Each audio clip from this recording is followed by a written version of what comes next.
नमस्कार, स्वागत है आपका एकलव्य अकादमी टूंडला में। आज हम आपके लिए भूगोल के लिए जो क्लास चल रही है कंटिन्यूस उसमें ग्लेशियर का टॉपिक लेकर आए हैं, हिमनद या ग्लेशियर। तो जो हमारा जो पहले के टॉपिक हैं भारत के भौतिक प्रदेश, तो उन भौतिक प्रदेश का हम एक एक टॉपिक आपको कराते जा रहे हैं। तो जो एक एक टॉपिक कराते जा रहे हैं, आप अगर जैसे मान लो पहले वीडियो आपने हमारी देखी है तो आप उस वीडियो को देखें, और अगर आपको ठीक लगता है कि वो वीडियो सही है आपके लिए तो आप उसका नोट्स बनाते जाएं। और उम्मीद है कि जो आपको किताबों में मिलेगा या जैसे भी जो भी सोर्स होंगे वो आपको हमारी एक ही वीडियो में प्राप्त हो जाएगा। तो आप उस वीडियो से अपने नोट्स बनाएं और अपनी तैयारी को बेहतर बनाएं। तो आज हमारा जो टॉपिक है वो टॉपिक है ग्लेशियर। तो आइए हम चर्चा करते हैं सबसे पहले कि ग्लेशियर क्या है। ठीक, तो देखते हैं हिमनद यानी ग्लेशियर। हिमनद ग्लेशियर इसको कहते हैं रिवर्स ऑफ आइस। क्या कहते हैं? Reverse of ice. इसका नाम इसे कहते हैं reverse of ice. Reverse of ice. अब बात आती है कि हिमनद या ग्लेशियर बनते कैसे हैं। तो आप ये जानते हो कि जब तापमान निम्न हो जाएगा यानी 0 डिग्री सेंटीग्रेड पर बर्फ जमती है, और 0 डिग्री सेंटीग्रेड पर जो बर्फ जमती है उस बर्फ का जो मतलब जो तापमान है वो 0 डिग्री सेंटीग्रेड से भी नीचे जाएगा तो बर्फ परत दर जमती जाती है, कहते हैं स्नोफॉल, हिमपात। तो ग्लेशियर कैसे बनते हैं कि आप ये समझ लो कि जैसे ये ध्रुवीय क्षेत्र हैं और ध्रुवीय क्षेत्रों में आपको ग्लेशियर मिलेंगे। तो ध्रुवीय क्षेत्रों में हिमपात होगा। क्या होगा? हिमपात होगा, स्नोफॉल होगा। अब जो स्नोफॉल होगा, अगर वही स्नोफॉल लगातार होता जाता है तो इन पर परत दर परत जमती जाती है, परत दर परत जमती जाती है। और जब बर्फ परत दर परत जमती जाएगी तो आप जानते हो कि जब इसी बर्फ की ऐसे परत बनती जाएगी तो जब परत बनती जाएगी उस परत में जब ऊपर से जब दबाव पड़ेगा, जब भाई एक के ऊपर एक परत हो जाएगी तो दबाव बढ़ता जाएगा। तो दबाव बढ़ने से जो निचली परत है उसका आप जानते हो कि बिल्कुल धारा प्रवाह होना मतलब हो जाएगा, पिघल जाएगी बर्फ। तो कहने का मतलब यह है कि जब बर्फ परत दर परत जमेगी तो दबाव बढ़ने से ग्लेशियरों का प्रवाह होगा, यानी ग्लेशियर खिसकेंगे। और ग्लेशियरों का बर्फ का खिसकना, ग्लेशियर का खिसकना ये सेंटीमीटर या कुछ मीटर तक ये खिसकते चले जाएंगे या इनका प्रवाह होता चला जाएगा। तो हिम प्रवाह जो होता है वो ग्लेशियर होता है, बर्फ का पिघलना, और ये कुछ सेंटीमीटर मीटर तक होते हैं। तो ये समझ में आया होगा कि ग्लेशियर क्या है, कैसे ग्लेशियर बनते हैं। तो आपको दोबारा से एक बार समझाते हैं ग्लेशियर कैसे बनते हैं कि जिन क्षेत्रों में स्नोफॉल होता है, बर्फबारी होती है, हिमपात होता है, तो वो बर्फ जो है परत दर परत जब लगातार हिमपात होता जाएगा तो परत दर परत एक दूसरे के ऊपर बर्फ जमा होती जाएगी, और जब ज्यादा बर्फ जमा होती जाएगी तो उस पर जो निचली परत है उस पर दबाव बढ़ेगा, और इसके दबाव बढ़ने से हिम का प्रवाह होगा, बर्फ का प्रवाह होगा, बर्फ आगे की ओर खिसकेगी। तो जब आगे की ओर खिसकेगी वही ग्लेशियर है। ये कुछ सेंटीमीटर या मीटर में हो सकते हैं। अब जो ग्लेशियर है इसमें कुछ शब्द आते हैं, जैसे इसमें एक शब्द आता है एबलेशन एरिया। एक शब्द आता है एबलेशन एरिया, और एक शब्द आता है इसी को लेकर क्रायोस्फीयर। क्रायोस्फीयर, तो क्रायोस्फीयर। तो एबलेशन एरिया क्या होता है पहले इसको समझेंगे कि एबलेशन एरिया क्या होता है। तो आप ये समझ लो कि जो एबलेशन एरिया है यहां पर वाष्पीकरण ज्यादा होता है, अर्थात बर्फ की निचली सतह, जो बर्फ की निचली सतह होगी, ग्लेशियर की जो निचली परत होगी, तो ग्लेशियर की निचली सतह एबलेशन एरिया कहलाती है, और यहां वाष्पीकरण ज्यादा होता है। ठीक है, तो एबलेशन एरिया में वाष्पीकरण कैसा होगा? ज्यादा होगा। क्रायोस्फीयर क्या शब्द है? तो क्रायोस्फीयर आपने देखा होगा पृथ्वी में, जैसे आप टूरिस्ट को देखते होंगे, टूरिस्ट जो लोग जाते हैं घूमने, वो उनका आपने कभी भी वीडियो देखा होगा। तो कुछ पृथ्वी के कुछ ऐसे क्षेत्र जहां पानी जम जाता है, यानी पृथ्वी के कुछ ऐसे क्षेत्र जहां क्या जम जाएगा? पानी। तो जहां पानी जम जाता है, पानी जम जाता है, तो जहां पानी जम जाता है उस क्षेत्र को क्रायोस्फीयर क्षेत्र कहते हैं। क्या कहते हैं? क्रायोस्फीयर। तो ये ग्लेशियर से संबंधित है, इसलिए हम आपको समझा रहे हैं। अब इसी में एक शब्द आता है हिमरेखा। ग्लेशियर में ही एक शब्द आता है हिमरेखा। तो आप ये देखो हिमरेखा क्या है, हिमरेखा किसे कहते हैं, और प्रश्न पेपर में हिमरेखा से लेकर कैसे पूछा जाता है कि औसत हिमरेखा की ऊंचाई बताइए, औसत हिमरेखा कितनी ऊंची है, कितनी ऊंचाई है, तो वो बताइए। तो ऐसे लेकर इसको लेकर प्रश्न पूछा जाता है। तो हिमरेखा क्या है? तो आपको एक सिंपल सी बात आप समझ लीजिए कि हिमरेखा जहां से बर्फ हमें दिखाई देना शुरू हो जाए, यानी पृथ्वी की वो ऊंचाई जहां से बर्फ की परतें हमें दिखाई दे, यानी बर्फ जहां से जमना शुरू हो जाए, वही हमारी हिमरेखा होती है। और बर्फ 0 डिग्री सेंटीग्रेड से जमना शुरू होती है। तो जिन क्षेत्रों का तापमान 0 डिग्री सेंटीग्रेड से नीचे चला जाता है, जहां बर्फ ज्यादा जमना शुरू हो जाती है, उसे हिमरेखा कहते हैं। तो हिमरेखा क्या है? हिमरेखा, हिमरेखा का मतलब है कि वो जहां बर्फ जमना शुरू होती है, जहां से बर्फ हमें दिखाई देना शुरू होती है, यानी बर्फ की निचली सतह, तो बर्फ की निचली सतह ही हिमरेखा होती है। बर्फ की निचली सतह ही हिमरेखा होती है। इसका मतलब अगर हिमरेखा के बारे में प्रश्न पूछ रहा है तो इसका मतलब है यहां से हमें बर्फ दिखाई देना शुरू हो जाएगी। तो हिमरेखा, अब जैसे औसत हिमरेखा को लेकर प्रश्न पूछा जाता है कि बताइए औसत हिमरेखा क्या है, औसत हिमरेखा कितनी है? तो ध्यान रखें कि अगर जब सिर्फ औसत हिमरेखा पूछे, क्या पूछे? औसत हिमरेखा पूछे, तो इस औसत हिमरेखा की ऊंचाई 4300 मीटर से 6000 मीटर तक होती है।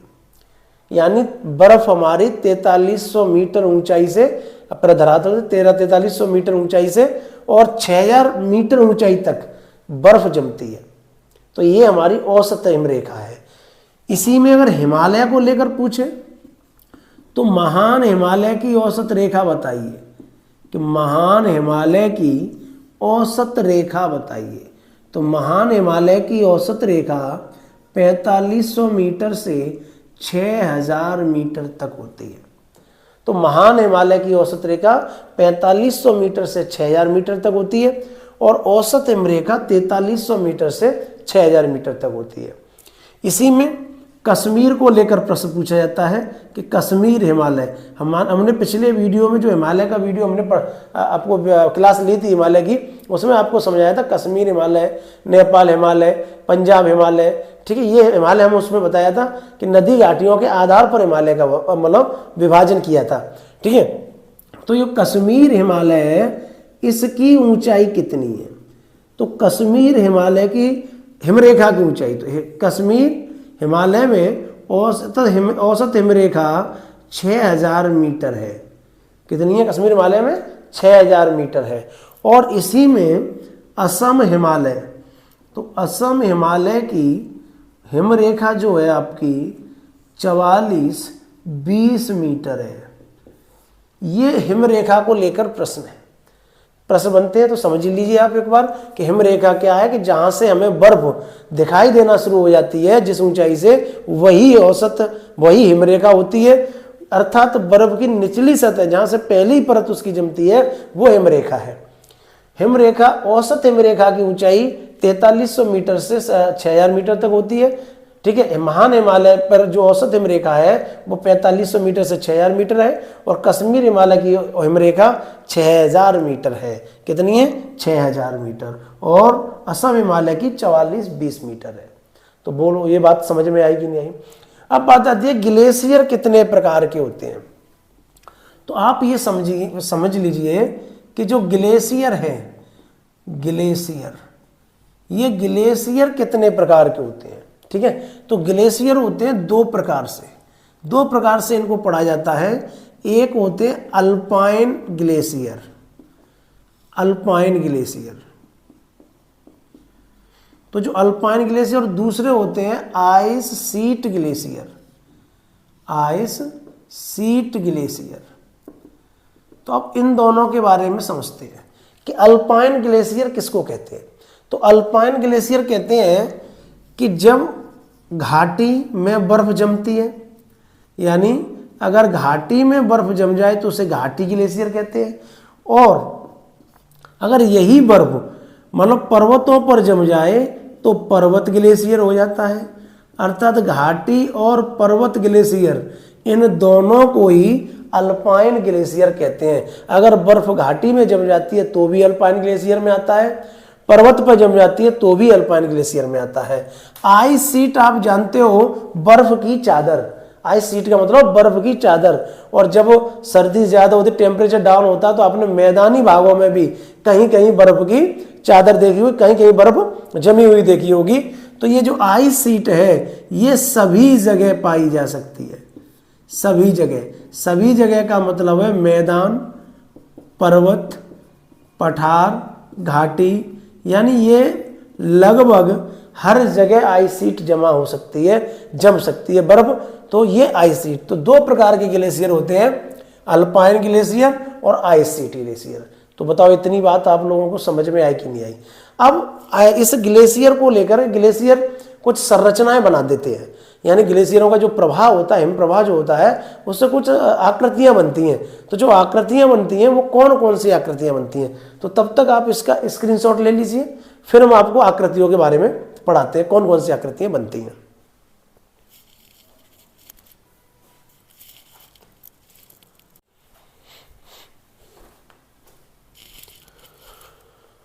अब देखिए, जो ग्लेशियर है उस ग्लेशियर से संरचनाएं कौन कौन सी बनती हैं। तो ग्लेशियर से निर्मित आकृति, ग्लेशियर से निर्मित आकृतियां, यानी इस ग्लेशियर से या हिमनद से कौन कौन सी आकृति बनती है। तो ग्लेशियर या हिमनद से दो प्रकार की आकृति बनती है, एक अपर्दित और एक निक्षेपित। अपर्दित किसे कहते हैं कि अपर्दित जो आकृति है उसका मतलब है हिमनद के, मतलब जो ग्लेशियर है बर्फ, तो बर्फ के द्वारा काट कर बनाई गई आकृतियां, वो अपर्दित हो गई। और निक्षेपित क्या है कि बर्फ जिसको अपने साथ बहाकर लाएगी उसके जमा होने से जो आकृतियां बनेंगी उसे निक्षेपित आकृतियां कहते हैं। तो ये दो आकृतियां ग्लेशियर से बनती हैं। पहली आकृति अपर्दित आकृतियां, अपर्दित आकृतियां,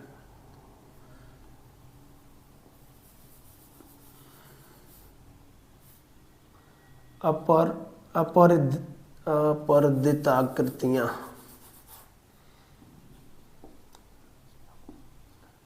आप लिख लो, अपर्दन द्वारा बनी आकृतियां, अपर्दन द्वारा बनी आकृतियां, यानी अपर्दित रूप से बनी आकृतियां। दूसरी है निक्षेपित आकृतियां, निक्षेपित आकृतियां,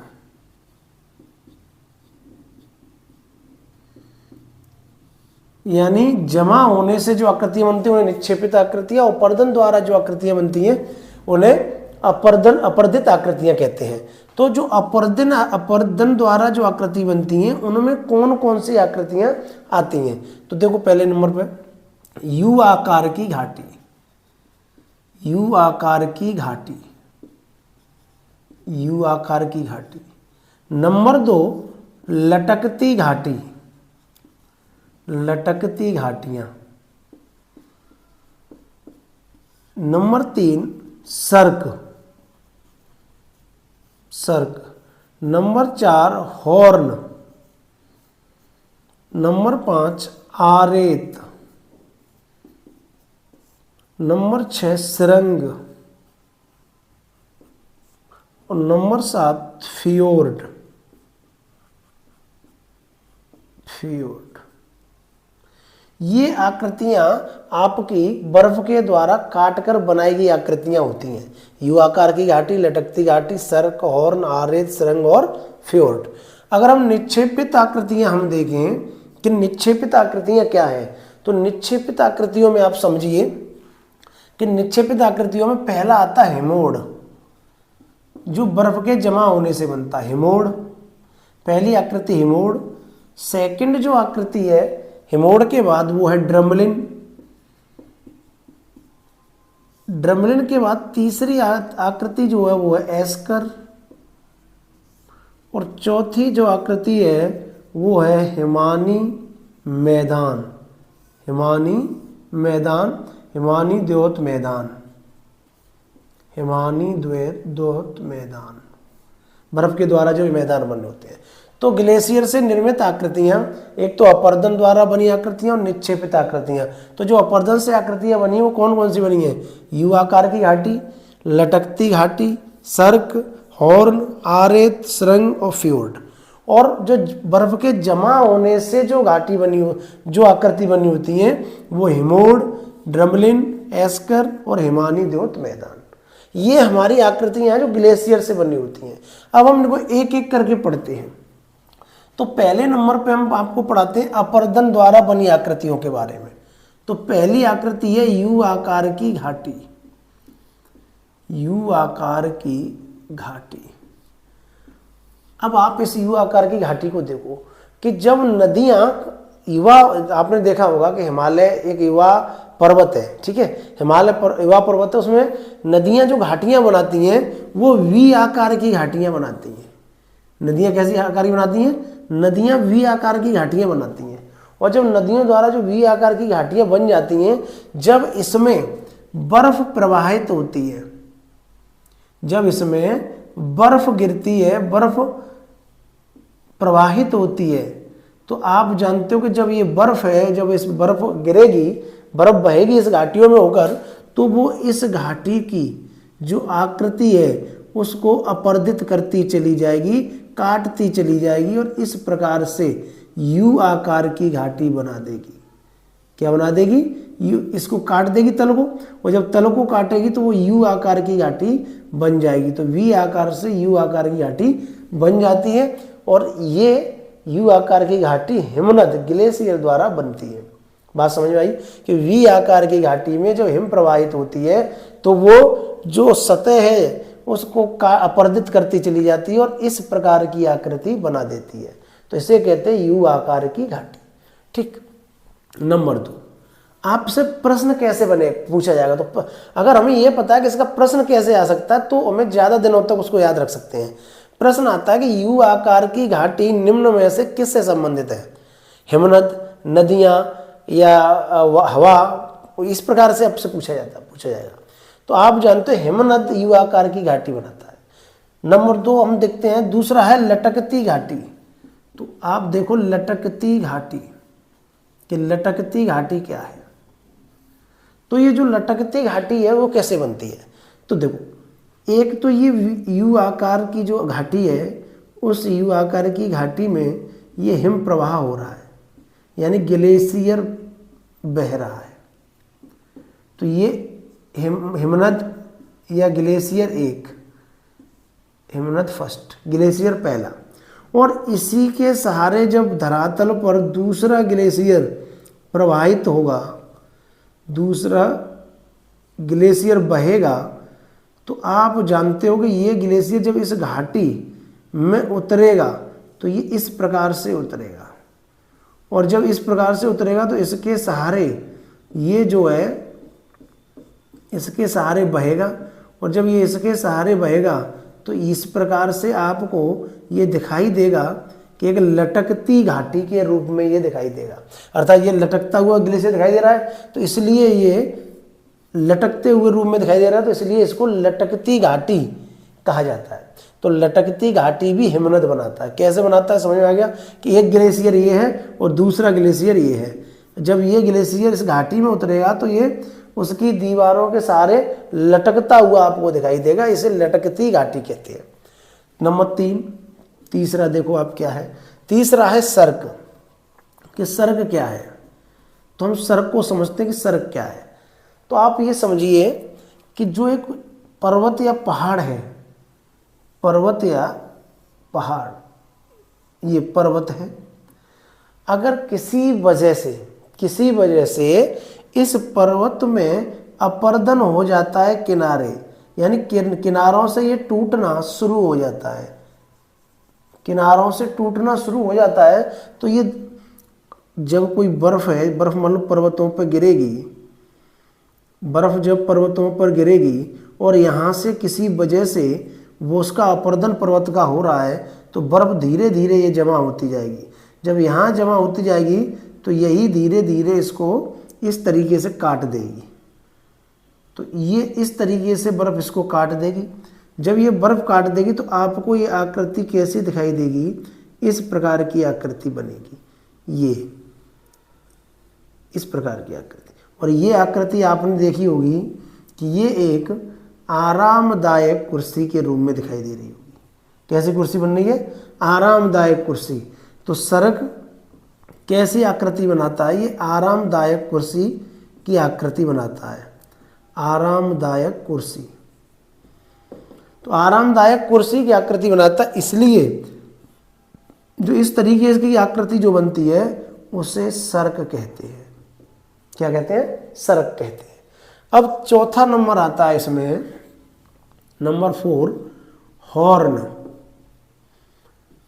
तो हॉर्न क्या है? तो अब हम हॉर्न को समझते हैं कि हॉर्न क्या है। तो देखिए हॉर्न क्या है। जो हॉर्न है वो जो इस प्रकार से सर्ग बना हुआ है, ये सर्ग की जो आकृति होती है, इसी के और अपर्दन से ऊपर का जो प्रकार है वो एक गुंबदाकार आकृति बन जाती है। कैसी बन जाती है? गुंबदाकार आकृति। तो जो गुंबदाकार आकृति बन जाती है, यही आकृति क्या कहलाती है? हॉर्न कहलाती है। यही आकृति क्या कहलाती है? हॉर्न कहलाती है। और ये हॉर्न सर्ग के अपर्दन से भी बनता, अपर्दन से बनता है। सर्ग का और अपर्दन होता जाएगा तो ऊपर हॉर्न बन जाएगा। और इसका एक बेस्ट एग्जाम्पल है माउंट एवरेस्ट। तो आपसे पूछा जाएगा माउंट एवरेस्ट क्या है? तो माउंट एवरेस्ट एक हॉर्न है, माउंट एवरेस्ट।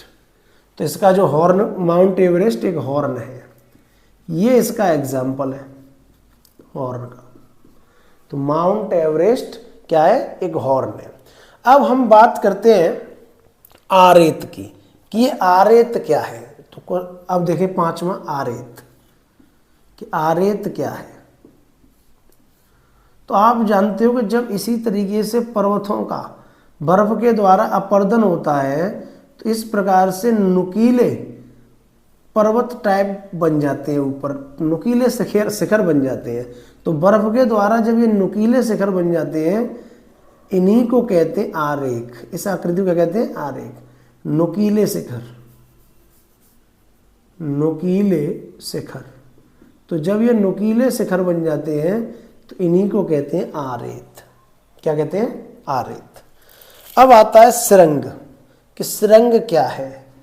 तो नंबर 6, अब देखते हैं सुरंग, कि सुरंग क्या है। तो आप ये देखो कि जब कोई कठोर चट्टान है, मान लो ये कोई कठोर चट्टान है, ये कठोर चट्टान और इससे कोई ग्लेशियर टकराया, इससे जब ये ग्लेशियर टकराता है तो जिस सतह पर टकराएगा वो सतह खुरदरी होगी। ये सतह कैसी होगी? खुरदरी। तो इस तरफ ये खुरदरी होगी और इस तरफ इसका जो ढाल होगा वो मंद होगा, इस तरीके से होगी, यानी डायरेक्ट ढलान नहीं होगा, ढलान धीरे धीरे ढलान हो रहा होगा। तो ये एक तरफ इसकी सतह कैसी हो जाएगी? तो इसकी सतह खुरदरी, और दूसरी तरफ इसकी ढाल मंद हो जाएगी। तो किसी चट्टान की एक तरफ, मतलब किसी चट्टान की अगर ग्लेशियर द्वारा एक तरफ सतह खुरदरी और दूसरी तरफ ढाल मंद हो जाएगी, मंद हो, तो ऐसी आकृति सुरंग कहलाती है। ऐसी आकृति क्या कहलाती है? सुरंग कहलाती है। तो ऐसी आकृति सुरंग कहलाती है। तो ये 6, तो आप ये समझ सकते हो कि हमने आपको 6 ये समझा दिए। ठीक है। अब हमारे आता है फ्योर्ड, तो हम इसको साफ कर देते हैं। ठीक है, इसको अभी आपको लिए इसे साफ कर देते हैं। तो आप एक इसका स्क्रीन ले लो, फिर हम आपको आगे कराते हैं। चलो देखते हैं अब आगे।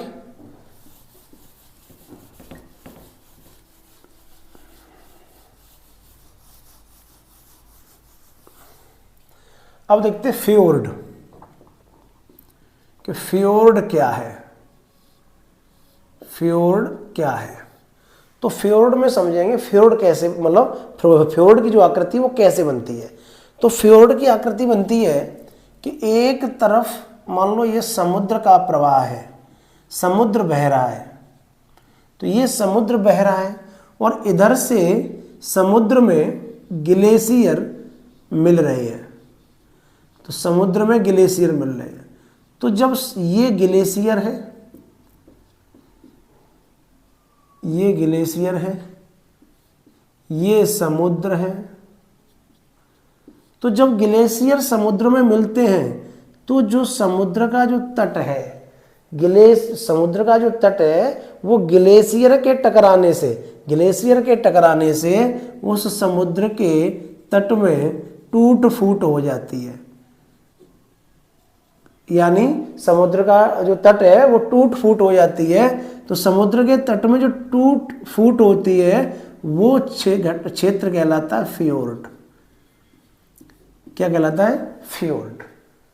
तो ये फ्योर्ड होता है। तो ये आकृति। अब हम बात करते हैं निक्षेपित आकृतियों के बारे में। तो पहले नंबर पे हेमोड। हेमोड क्या है कि हेमोड जो आकृति है वो क्या है। तो हेमोड के बारे में आप समझिए कि हेमोड क्या है। अगर एक ग्लेशियर है, एक ग्लेशियर पिघल रहा है, एक ग्लेशियर का प्रवाह हो रहा है और उसी के साथ ये दूसरा ग्लेशियर आएगा, दूसरा ग्लेशियर मिलेगा, तो ये दोनों आपस में जिस स्थान पर मिलेंगे वहाँ अपने द्वारा लाई गई, अपने द्वारा बहाकर लाए गए अवसाद, मिट्टी, रेत, पत्थर, वो जमा एक तरफ जमा जब हो जाएंगे तो उस को जमाव को कहते हैं हेमोड। उस जमाव को क्या कहते हैं? हेमोड। तो जो दो ग्लेशियर जब बहकर आते हैं तो उनके द्वारा लाई गई, बहाकर लाई गई मिट्टी, अवसाद जो भी है वो एक जगह जब जमा हो जाएंगे तो उसको हेमोड कहते हैं। क्या कहते हैं? हेमोड कहते हैं। बराबर बात समझ में आई कि नहीं आई? अब बात आती है ड्रमलिन, कि ड्रमलिन क्या है। तो आप ड्रमलिन को समझिए, ये भी हिमानी द्वारा, बर्फ के द्वारा पिघलाकर लाई गई, बहाकर लाई गई एक आकृति, और बर्फ जब एक अंडाकार आकृति का रूप दे दे, यानी बर्फ का जो जमाव है वो अंडाकार आकृति में हो जाए, तो ऐसी आकृति ड्रमलिन कहलाती है। तो बर्फ का जमाव जब अंडाकार रूप में हो जाए, रेत बजरी वगैरह जमा हो जाए, इकट्ठा हो जाए, तो उस आकृति को क्या कहते हैं? ड्रमलिन कहते हैं। क्या कहलाते हैं? क्या कहते हैं? ड्रमलिन। अब इसी में आता है एस्कर, कि एस्कर क्या है। तो एस्कर की जो आकृति है वो कैसे बनती है। तो बर्फ का मैदान, तो कहीं कहीं बर्फ ऐसे मैदानी भाग, कहीं की बर्फ इस तरीके से लंबाई में मिलेगी और फिर वहीं जाकर आगे चलकर वो एक इस तरीके से वृत्ताकार अवस्था में यानी गोलाकार बन जाएगी, फिर लंबाई में मिलेगी, फिर गोलाकार हो जाएगी, जमा हो जाएगी, फिर लंबाई में, फिर गोलाकार।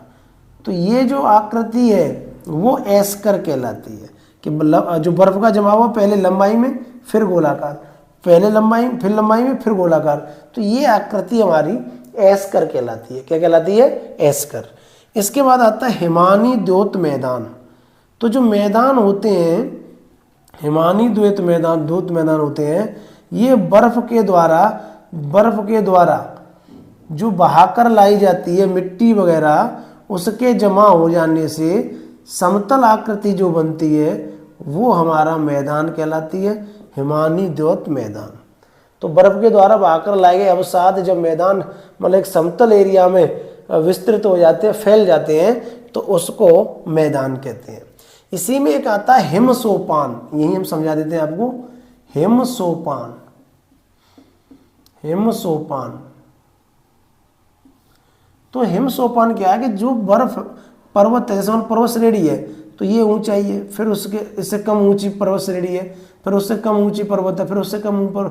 तो अब इस यहाँ से अगर बर्फ पिघलना शुरू करेगी तो आप जानते हो यहाँ से गिरेगी बर्फ सेकंड वाले पर, फिर इस तरीके से। तो जो ये आकृति बनती है इसे हिमसोपान कहते हैं, यानी बर्फ सीढ़ियों के रूप में उतरती आती है, इसे हिमसोपान कहते हैं। क्या कहते हैं? हिमसोपान। यहां पर एक कॉर्नर पे जैसे बर्फ उतरेगी तो यहां कुछ आकृति बनती है झील के अनुसार, झील के रूप में एक आकृति बनती है। इस झील को कहते हैं पैरानास्टर झील, पैरानास्टर झील। तो पैरानास्टर झील की जो आकृति बनती है वो बर्फ के द्वारा बनती है। जब बर्फ एक पर्वत से दूसरे पर्वत की ओर की तरफ गिरती है, उतरती है, तो वहां आकृति बनती है पैरानास्टर झील की। तो उम्मीद करते हैं ये आकृतियां आपको समझ में आई होंगी। ठीक, तो आप इनका एक स्क्रीनशॉट ले लो, फिर आपको भारत में ग्लेशियर कहाँ कहाँ हैं उन ग्लेशियरों के बारे में पढ़ाते हैं। तो आप पहले इनका स्क्रीनशॉट ले लो।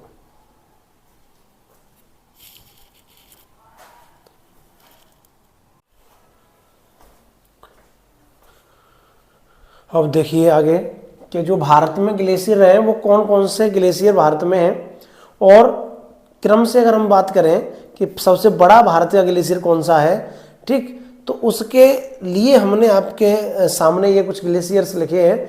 तो आप समझें एक एक करके ग्लेशियर के बारे में। तो अगर हम ग्लेशियर के बारे में अगर इस तरीके से पूछते हैं कि सबसे बड़ा ग्लेशियर बताइए, तो आप ध्यान रखें कि ये जो सियाचिन ग्लेशियर है, ये जो सियाचिन ग्लेशियर है ये भारत का सबसे बड़ा ग्लेशियर है। सियाचिन ग्लेशियर भारत का सबसे बड़ा ग्लेशियर। तो भारत का ये सबसे बड़ा ग्लेशियर है सियाचिन ग्लेशियर। तो भारत का सबसे बड़ा ग्लेशियर सियाचिन ग्लेशियर है। अगर हम यही बात करें कि विश्व का सबसे बड़ा ग्लेशियर, तो हम यहाँ पर आपके लिख रहे हैं कि विश्व का सबसे बड़ा ग्लेशियर, क्योंकि अगर भारत का सबसे बड़ा है तो विश्व का भी समझना होगा। तो विश्व का सबसे बड़ा ग्लेशियर, तो विश्व का सबसे बड़ा ग्लेशियर है फेडचेंको ग्लेशियर, फेडचेंको ग्लेशियर, फेडचेंको ग्लेशियर। ये फेडचेंको ग्लेशियर तजाकिस्तान में है। कहाँ पर है ये? तजाकिस्तान।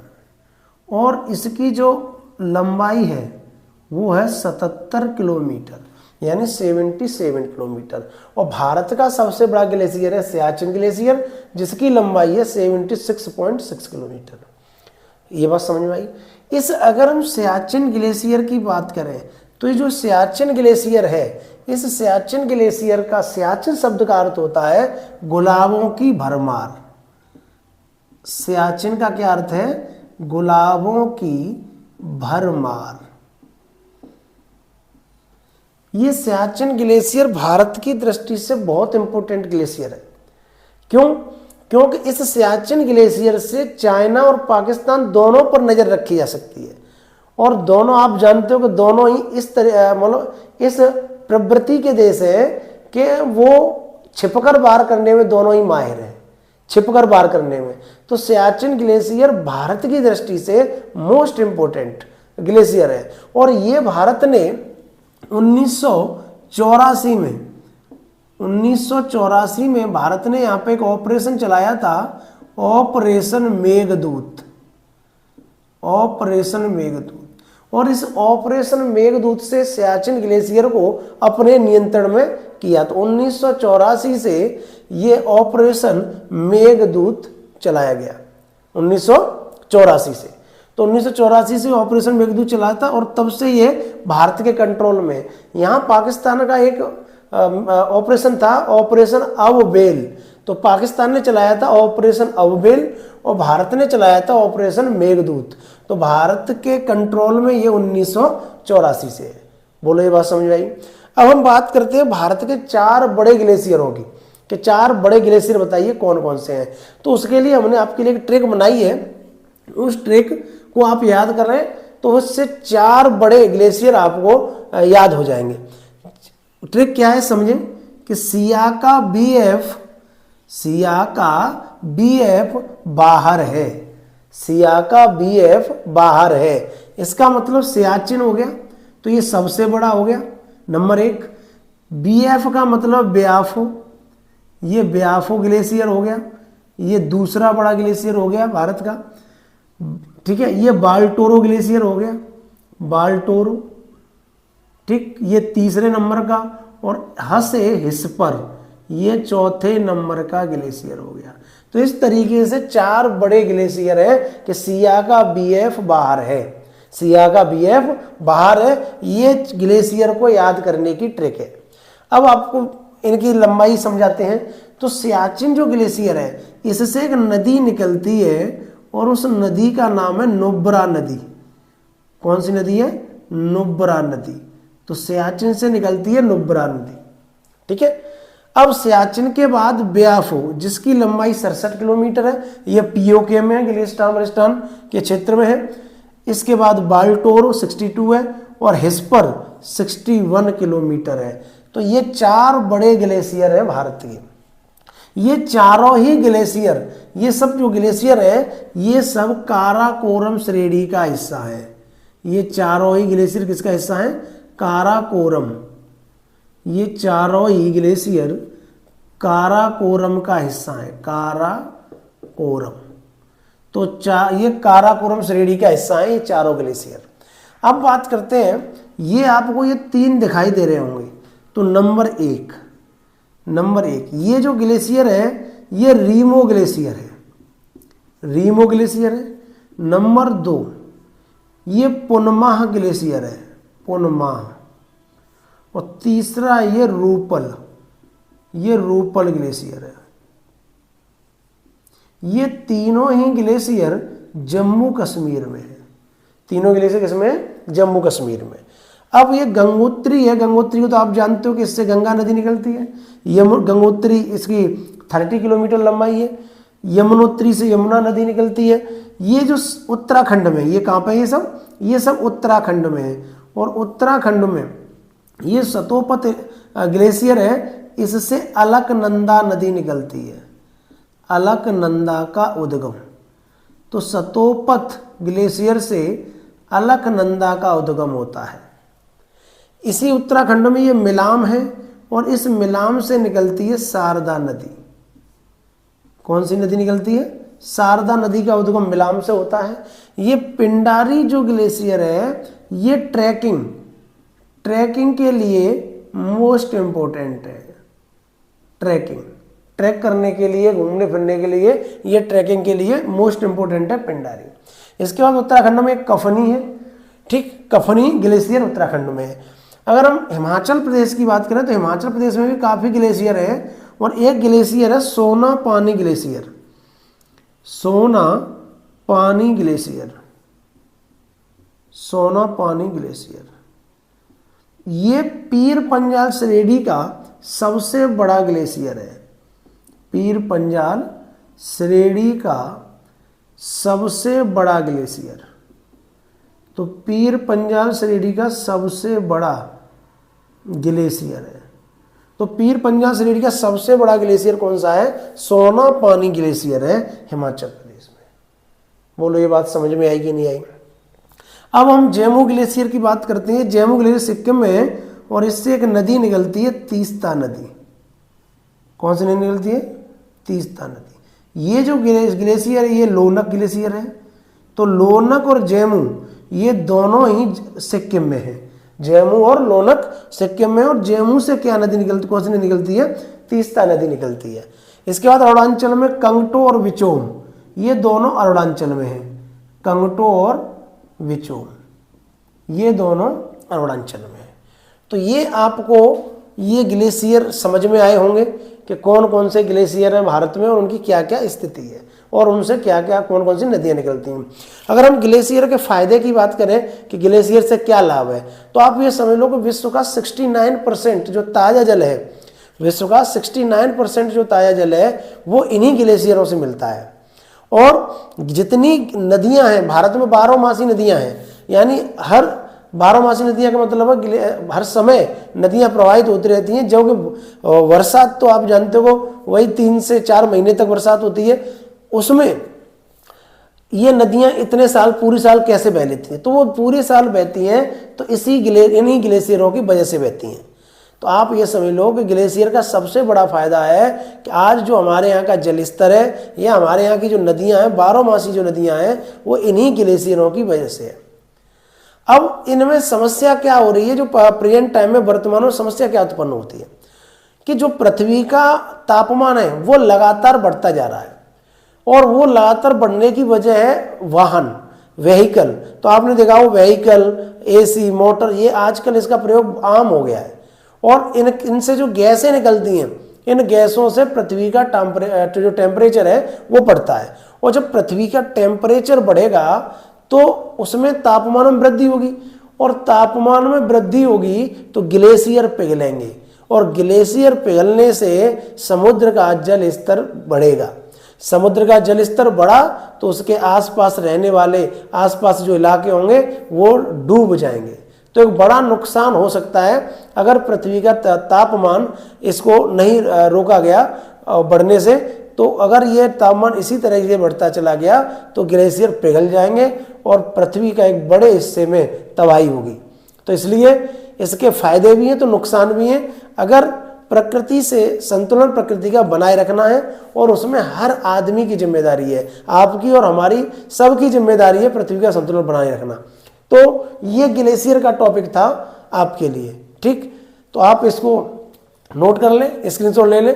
अगला जो हमारा टॉपिक होगा वो पर्वत और घाटियों को लेकर होगा। तो पर्वत और पहाड़ियाँ जो है वो अगला टॉपिक है हमारा, ठीक है। तब तक आप इसको नोट कर लो, ठीक। नमस्कार।